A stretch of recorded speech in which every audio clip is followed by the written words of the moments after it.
전능하사 천지를 만드신 하나님 아버지를 내가 믿사오며 그 외아들 우리 주 예수 그리스도를 믿사오니 이는 성령 우리 잉태하사 동정녀 마리아에게 나시고 본디오 빌라도에게 고난을 받으사 십자가에 못 박혀 죽으시고 장사한 지 사흘 만에 죽은 자 가운데서 다시 살아나시며 하늘에 오르사 전능하신 하나님 우편에 앉아 계시다가 저희로서 산 자와 죽은 자를 심판하러 오시리라.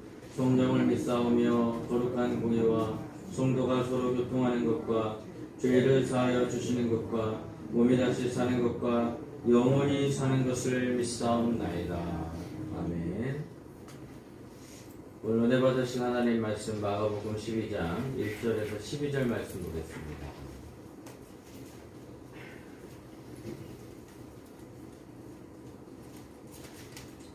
자, 제가 공독해 드리겠습니다. 예수께서 비유로 그들에게 말씀하시되 한 사람이 포도원을 만들어 산 울타리로 두르고 즙자는 틀을 만들고 망대를 지어서 농부들에게 새로 주고 타국에 갔더니 때가 이름에 농부들에게 포도원 소출 얼마를 받으려고 한 종을 보내니 그들이 종을 잡아 심히 때리고 거저 보내 없거늘 다시 다른 종을 보내니 그의 머리에 상처를 내고 능욕하였거늘 또 다른 종을 보내니 그들이 그를 죽이고 또 그의 많은 종들도 더러는 때리고 더러는 죽인지라. 이제 한 사람이 남았으니 곧 그가 사랑하는 아들이라. 최후로 이를 보내며 이르되 내 아들은 존대하리라 하였더니 그 농부들이 서로 말하되 이는 상속자니 자 죽이자. 그러면 그 유산이 우리의 것이 되리라 하고 이에 잡아 죽여 포도원 밖에 내던졌느니라. 포도원 주인이 어떻게 하겠느냐. 와서 그 농부들을 진멸하고 포도원을 다른 사람들에게 주리라. 너희가 성경의 건축자들이 버린 돌이 모퉁이의 머릿돌이 되었나니 이것은 주로 말미암아 된 것이요 우리 눈에 놀랍도다 함을 읽어보지도 못하였느냐 하시니라. 그들이 예수의 이 비유가 자기들을 가리켜 말씀하신 줄을 알고 잡고자 하되 우리를 두려워하여 예수를 두고 가니라. 아멘. 기도하겠습니다. 좋으신 하나님 감사합니다. 우리 2021년도가 이제 다 가고 새로운 한 해를 맞이하는 한 주를 남겨두고 있습니다. 하루하루 지금까지 지켜주시고 돌봐주셨던 하나님의 은혜에 감사하게 하여 주시고 우리가 이번 연도에 이루지 못했던 모든 일들은 2022년도에 이루어지게 하여 주시고 우리가 목표를 삼았던 모든 것들을 완수하게 해주신 하나님께 감사와 찬양을 올려드립니다. 우리 고성순복음교회 하나님의 은혜로 말미암아 날로 부흥 성장케 하여 주시고 또한 코로나19로 힘들어하는 모든 사람들에게 하나님의 위로와 사랑이 넘치게 하여 주시옵소서.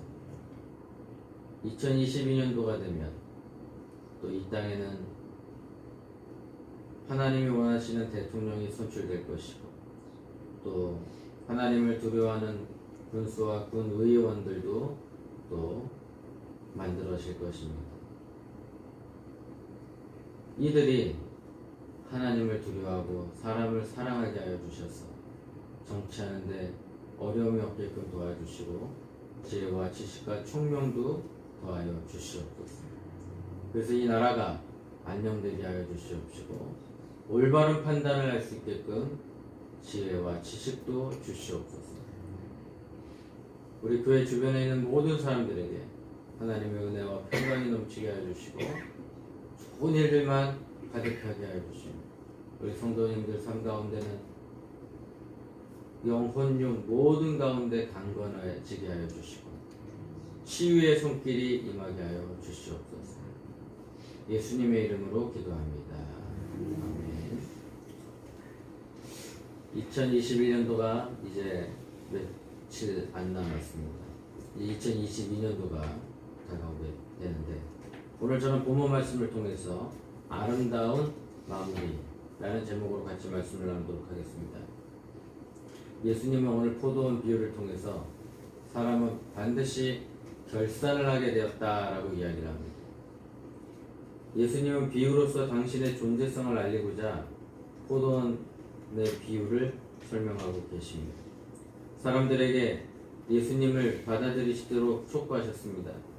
예수님을 영접하는 일이 하나님과의 결산이고 인생의 아름다운 마무리이기 때문입니다. 성경에는 많은 이야기가 있습니다. 오늘 예수님께서 이 이야기를 통해서, 이 비유를 통해서 하나님 나라는 어떤 것이고 하나님의 아들이 누구이시고 하나님의 마음이 어떠한지를 우리는 살펴보아야 될 줄 압니다. 첫 번째는 포도원 비유를 통해서 우리에게 예수님 자신을 말씀하고 계십니다. 우리 예수님이 포도원 부인과 품꾼의 비유를 말씀하십니다. 아니, 포도원에는 진짜 주인이 포도원을 잘 지키고 있었어요. 그리고 그 포도원에다가, 아니, 포도원은 뭘 만드는 겁니까? 포도를 만들어야 되겠죠. 그리고 포도를 수확을 해가지고 또 뭘 만들죠? 포도주를 만들어요. 포도를 가지고 포도주를 만들고 또 이제 그 수출도 하고 그리고 유익을 얻기 위해서, 아니, 이 주인이 어떻게 했냐면, 주인이 그 밭을 이쁘게 갈아주고 그 다음에 가두리를 딱 쳐가지고 여우가 오지 못하게끔 다 막아주고 그 다음에 틀까지, 기계까지 갖다 놓고 포도원을 만들어놔요. 쉽게 얘기하면 오늘 집주인이 있는데 집주인이 따스하게 살라고 거기다가 도배도 하고 벽지도 해주고 창틀도 바꿔주고 다 바꿔주고, 그리고 이 사람이 포도원을 농부들한테 맡기고, 야, 내가 타국에 갈 테니 먼 나라로 여행을 갈 테니 너희가 이곳을 잘 관리하도록 하여라. 그리고 나서 나중에 내가 오면 여러분들과 결산을 할 것이야. 당연히 결산을 받아야죠. 왜? 공짜로 주는 법은 없습니다. 성경이 아주 자본주의적인 성향을 잘 갖고 있습니다. 공짜로는 없어요. 공짜는 없어요. 근데 포도원에서 이런 일들이 벌어지는 가운데 하나님은 우리에게 삶을 의탁하신 거죠. 우리들에게 포도원을 맡기셨어요. 그 포도원이 누굴까요? 우리 자신이라는 거죠. 우리 영혼, 우리의 몸, 우리의 모든 것들을 다 위탁하십니다. 그래서 나의 주인이 누구인가? 여러분의 주인이 누구입니까? 여러분의 주인을 알아볼 수 있는 방법은 내가 어디에 초점을 갖고 있느냐, 내가 지금 어디에 목표를 갖고 있느냐, 거기에 보면 내 주인이 어디 있는지 알아요. 이 모든 것을 하나님이 주셨다 생각하면 내 주인은 하나님. 근데 내가 삶을 살기 위해서, 밥을 먹기 위해서, 돈을 얻기 위해서 거기에 전전긍긍하며 쫓아다니면 삶의 주인은 바로 돈벌이한 데 있는 것입니다. 하나님이 우리의 삶을 위탁하셨고 그리고 삶의 열매를 거두기 원하셔요. 선지자를 보내셔서 우리에게 삶의 열매, 즉 하나님께 드릴 것을 드리라고 촉구하십니다. 그런데 사람들은 삶의 열매를 자기의 수고와 노력의 대가라고 생각을 해요. 포도원의 일꾼들이 자기가 열심히 노력을 했어요. 맞아요. 열심히 노력했어요. 그래서 생산성이 막 늘어나기 시작했어요. 5배, 10배 늘어가기 시작하니까 그때서부터 어떤 생각이 들까요? 이게 내 건지 네 건지 구분을 못하게 돼요. 진짜 주인은 따로 있는데 자기가 주인 행세를 하는 거예요. 진짜 주인은 따로 있는 거예요. 어저께 드라마 한 편을 봤어요. 제가 14회, 15회를 2시간 동안 연장을 하는 바람에 나중에 몰아보기를 해야 되겠어요. 유튜브에 보니까 10분, 1시간짜리를 10분에 볼 수 있게끔 이렇게 요약 정리를 잘 해주더라고요. 굳이 안 봐도 되겠다. 근데 거기 보니까 붉은 꽃 옥소맨과 금소맨과 하여튼 그런 게 있어. 근데 거기에 보니까 종조 밑에 있는 이 홍구병이가 왕의 이름을 대신해서 모든 악한 짓을 저지르기 시작한다. 궁녀를 잡아다 죽이고 고문하고 이런 일들을 전에 나쁜 사람이 했었는데 그걸 없애자고 얘기하고 했던 사람이 오히려 그들과 결탁을 해서 그 자리에 앉아있는 나쁜 일들을 하고 있는 거죠. 왜 그럴까요? 자기가 왕의 권세를 입어서 자기가 왕인 줄 알고 착각하고 왕이 나를 늘 용서해 줄 것이라는 착각 속에 빠져 있다 보니까 마지막에 결국은 어떤 일이 벌어집니까? 궁에서 내침을 당하게 되는 것입니다. 오늘 보니까 이 농부도 마찬가지예요. 이 포도원에서 열심히 일을 했어요. 네, 인정받아야 되죠. 상 받아야 되죠. 그래서 열심히 했으니까 그들은 상을 받아야 돼요. 그런데 하나님의 선지자를 통해서 예언자를 통해서 야 이제 네가 돈을 벌었으니 내 땅에서 네가 벌었으니 얼마만큼은 나에게 줘야 된다 라고 얘기를 하니까 아 웃기지 마. 넌 가짜 선지자야. 그리고 돌려. 아니야. 내가 우리 주인한테 진짜 증표를 갖고 왔으니 너 빨리 돈을 줘. 그래야지 우리 주인한테 갖다 줘야 된단 말이야. 아니야. 넌 거짓말이야. 우리 주인은 그럴 사람이 아니야. 나한테 돈 주지 말라고 그랬어. 그랬더니 두들겨 패고 그 다음에 또 사람을 보내니까 그때는 죽여버려요. 그래서 마지막에 희망이 자기 아들이 있으니 설마 우리 아들까지 죽이겠어? 마지막 희망으로 아들을 가서 네가 돈을 걷어와라. 그랬더니 하는 말이 농부들이 하는 말이 이는 상속자라.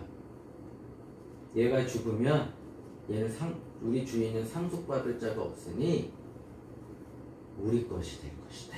그렇게 얘기해요. 사람이 가락한 거죠. 자리 차지하고 앉아있으니까 그때서부터 아니야. 그래도 마음을 지키려고 노력을 했겠죠. 돈에 눈이 멀어가기 시작하니까 그때서부터 어떤 일이 벌어집니다. 사람의 사악한 마음이 들어가기 시작을 하는 겁니다. 우리는 예수님께 모든 걸 드려도 아깝지 않습니다. 왜? 우리의 주인이 바로 예수님이시기 때문입니다. 예수님은 하나님의 요구를 말씀하고 싶으시고 그리고 우리 인생의 주인이 곧 하나님이라는 사실을 알려주시기 때문입니다. 그리고 우리는 하나님께서 우리를 완벽하게 만드셨습니다. 포도원의 품꾼의 이야기를 보면 한 사람이 포도원을 만들어 울타리를 치고 집자는 틀을 만들고 망대를 지어서 농부들에게 세를 주는 것처럼 하나님 우리에게 완벽함을 선사하고 계시는 것입니다. 살아갈 환경과 가족과 관계성을 주셨고 또한 하나님이 주신 것은 뭐든지 다 완벽하다는 것을 볼 수 있는데 완벽하다면 우리에게는 삶의 결말에 결산을 요구한다는 사실입니다. 농부들이 종들을 때리고 수치심을 주었습니다. 이것은 남의 것을 뺏고 부당이득을 취하는 범죄이죠. 하나님의 것을 내 것이라 하고 뻐기고 자랑한다면 결국 우리는 부당이득을 취하는 죄인이 되게 되는 것입니다. 하나님은 우리에게 결산의 필요성을 알리시는데 여러분 마지막에 우리는 결산을 하러 어딜 가야 될까요? 심판대에 서게 되어 있습니다. 우리의 삶이 어떻는지 여러분 2021년도 내가 잘 살았는지 아니면 어떻게 살았는지 한번 생각해보는 시간을 가져보도록 하겠습니다. 세 번째 아들의 존재를 말씀하죠. 마지막 희망이 바로 아들이었습니다. 아들을 보내가지고 너희들에게 구원을 그리고 마지막 결산을 할 수 있는 희망을 주었는데 결국은 이 희망마저도 사람들은 꺾어버려요. 이 아들이 누구죠? 바로 예수님을 상징합니다. 이 세상에 바리새인들과 서기관들에게 야, 니네 진짜 주인의 아들이 왔어. 아들의 주인이 왔는데 왜 말을 안 듣냐? 근데 내가 만약에 주인이에요. 포도원의 주인이라면 어떻게 했을 것 같아요? 공권력을 투입해서 저 농부들을 내쫓아버려요. 두들겨 패고 국정원에 끌고 가가지고 아주 그냥 고문하고 아주 그래야 되는 게 사람의 이치. 근데 주인은 그렇게 하지 않았어요. 마지막까지 기회를 줘요. 마지막까지. 알고 있음에도 마지막까지 기회를 줘요. 여러분, 주인의 희망이 산산이 부서졌고 완전히 배신을 당했습니다. 사실 하나님이 우리에게 배신감을 느낀 적이 얼마나 많으셨겠습니까? 그럼에도 불구하고 하나님은 어떻게 하십니까? 참고 관용을 베풀고 아들을 보내셔서 하나님의 희망을 말씀하고 계십니다.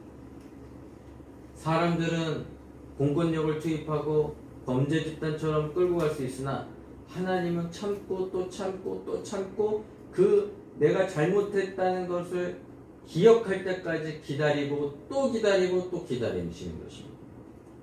예수님은 아들이 본인님을 암시하시고 아들의 존재는 농부들에게나 우리들에게 희망이 되는 것입니다. 마지막 희망을 놓친다면 그 어떤 결산도 필요가 없는 것입니다. 마지막에는 우리는 심판을 예고하십니다. 아들의 존재마저도 부정하고 아들을 해친 농부들이 누굴까? 바로 그 당시의 유대인들입니다. 오늘로 말하면 아들이신 예수님을 무시하고 제 맘대로 사는 우리들입니다. 예수님 외면하고 하나님이 주신 인생의 주인이 자기라고 생각하는 사람입니다. 인생의 주인은 하나님입니다. 우리가 아니죠. 하나님의 소유를 뺏는 일이고 마지막 결산의 희망인 아들을 외면하였으니 곧 아들을 죽인 셈입니다. 이 정도 되면 주인 어떻게 하겠습니까? 군대를 몰고 와서 농부들을 싹 쓸어버릴 것입니다. 포도원을 확보한 후 다른 사람들에게 줄 것입니다. 만약 내가 하나님을 외면하고 아들을 거절하고 끝까지 살면 어떻게 되겠습니까? 나는 사라지고 내 인생은 누군가에게 넘겨지는데 성경에 보니까 건축자의 버린 돌이 쓸모없는 돌이죠. 그 돌이 어느 곳에 가서는 주춧돌이 되래요. 모퉁이 돌이 내가 하나님으로부터 다 내 것이라고 주장하는 순간부터 내 것은 다 빼앗기고 내 것은 다른 사람의 주춧돌이 될 것이다. 성경은 그렇게 이야기를 하고 있는 것입니다. 그 반전은 누가 주권으로 하십니까? 하나님의 주권으로 하는 거예요. 하나님의 사람들을 결산을 요구하시고 결산이 잘못되면 마지막 심판을 행하시는 것입니다. 예수님의 심판 경고를 무시하지 말고 오늘 예수님의 비유를 듣는 사람들은 자기들에게 하는 말이라고 생각하고 예수님을 체포하려고 합니다. 그러나 예수님의 말씀에 목말라하는 사람들이 두려워서 실행하지 못하게 되는 거죠. 결산을 제대로 못하면 심판의 대상이 되고 마는 것입니다. 여러분, 우리가 마지막에 심판 받을 때 우리가 하나님의 아들을 거부하지 않고 하나님이 저의 주인이십니다라고 고백하고 그리고 회개하고 나갑니다. 그 하나님의 심판대에 섰을 때 주님이 괜찮다고 말씀해 주실 것입니다. 그래서 우리가 매일 회개해야 되고 하나님 앞에 나가야 되고 그리고 주인의 말씀에 순종하고 내 것을 내 것이라고 고백하는 것이 아니라 하나님의 것임을 선포하는 것입니다. 그 제주도에 가면 YM이라고 있어요. 예수전도가. 거기 이제 간사님들이 살고 계신데 거의 간사님들은 목사님들 전도사님 하시다가 이제 제주도에 가서 훈련받겠다고 내려가시고 근데 거진 대부분 보니까 그들은 월급이 없어요. 신기하죠. 월급이 없는데 어떻게 살아요? 근데 산다니까요. 월급이 없는데 살아요. 왜 월급이 없는데 살 수 있을까? 그럼 매일 기도해요. 목숨 걸고 기도해요. 하나님이 공급하심이 없으면 자기의 먹을 게 다 떨어져요. 그러니까 진짜 목숨 걸고 기도해요. 하나님이 주실 것을 확신하게. 근데 지금까지 제가 YM 간사들이 굶어 죽었다 기사를 하나도 본 적이 없어요. 오늘 기도를 했어. 근데 아무 일이 안 일어나. 그런데 놀라운 거는 옆에 있는 분들이 프로이드 나는 어려운 사람이 있어요. 나는 풍족해. 가서 나눠줘. 나누고 또 나누고 나누다 보니까 부자가 돼. 한국 사회가 60년대, 70년대, 80년대 너무 어려웠어. 80년대에 강남에 가면 논바닥도 많았어요. 근데 거기가 그렇게 부자 동네가 될 줄 꿈에도 생각을 못했죠. 이 서울 바닥도 논바닥과 이제 뭐 이렇게 개구리 나오고 막 그런 동네가 있었는데 다 거짓 그랬어요. 그때는 모든 사람이 합심해서 일을 했어. 그래서 노는 사람이 없어요. 열심히 일을 해요. 열심히 일을 해가지고 국가가 건강해지는 시기. 이거를 집단적으로 일을 하는 사회. 집단적. 그러니까 열심히 일을 해요. 근데 시간이 지나고 나니까 누구는 부자가 되고 누구는 계속 돈을 벌어도 가난해져. 그러면서 빈부격차가 벌어지기 시작해요. 어메리칸 드림 그러는데 왜 한국 사람이 미국에 가서 성공합니까? 조금만 열심히 해도 돈을 벌 수가 있고 집을 살 수가 있고 차를 살 수가 있고 사람답게 살 수 있는 희망이 생겼기 때문에 어메리칸 드림이라고 해요. 왜? 그리고 우리나라가 못 살았으니까. 미국에 가서 돈을 벌어갖고 오면은 한국에서 잘 사는 거예요. 또한 동남아시아 분들이 우리나라에서 열심히 일을 해가지고 또 가져가서 일을 하시면 그 나라에 가서 살면 또 잘 살아요. 기회의 땅이죠. 근데 이 기회의 땅은 어떤 땅이냐? 내가 돈을 열심히만 벌어도 이 땅에서 살 수가 있는 거죠. 빈부격차 늘어나죠. 혼자 살려고 그러죠. 왜? 결혼해서 아기를 키우면은 한 아이당 1억씩 들어가니 아기를 낳을 수 있는 사람이 아무도 없는 거예요. 저출산 다가오지요. 빈부격차 늘어나죠. 그리고 사람들은 숨어버리죠. 악순환의 고리가 계속적으로 이루어져요. 왜? 자기 것이라고 생각하기 때문에. 나의 모든 삶의 원동력이 예수님 앞에 있어야 돼. 그리고 서로 나눠줄 수 있는 은혜가 있어야 돼. 나눠주지 못하기 때문에 이런 일이 벌어집니다. 그래서 교회 공동체는 어떻습니까?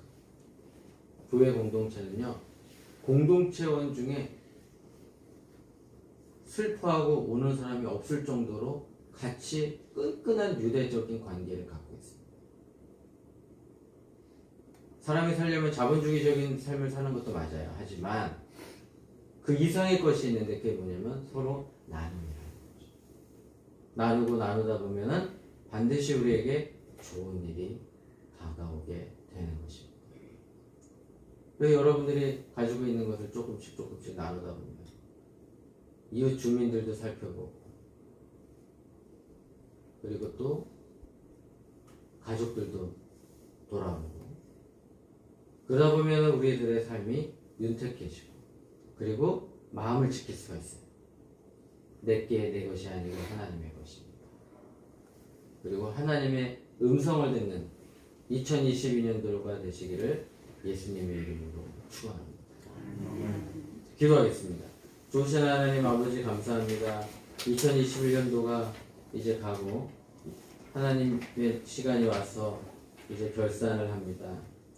하나님 이 시간에 우리와 함께하여 주셔서 우리를 돌봐주시고 지금까지 인도해 주셨던 그 하나님의 은혜에 감사하게 하여 주시옵소서. 하나님 우리 성도님들 삶 가운데 풍성한 삶으로 인도하여 주시고 윤택한 삶으로 인도하여 주시옵소서. 아픈 사람들이 있습니까? 오늘 치유하여 주시고 외로운 사람이 있습니까? 오늘 예수님이 우리의 친구가 되어 주시고 마음이 아픕니까?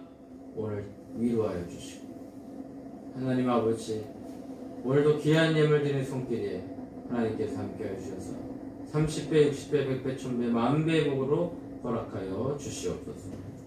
이제는 우리 주 예수 그리스도의 은혜와 무한하신 하나님의 사랑과 보혜사 성령님이 내주하시고 교통하시고 충만하심이 이 자리에 참석한 믿음의 권속들 머리 위에 지금으로부터 영원토록 함께 있을지어다.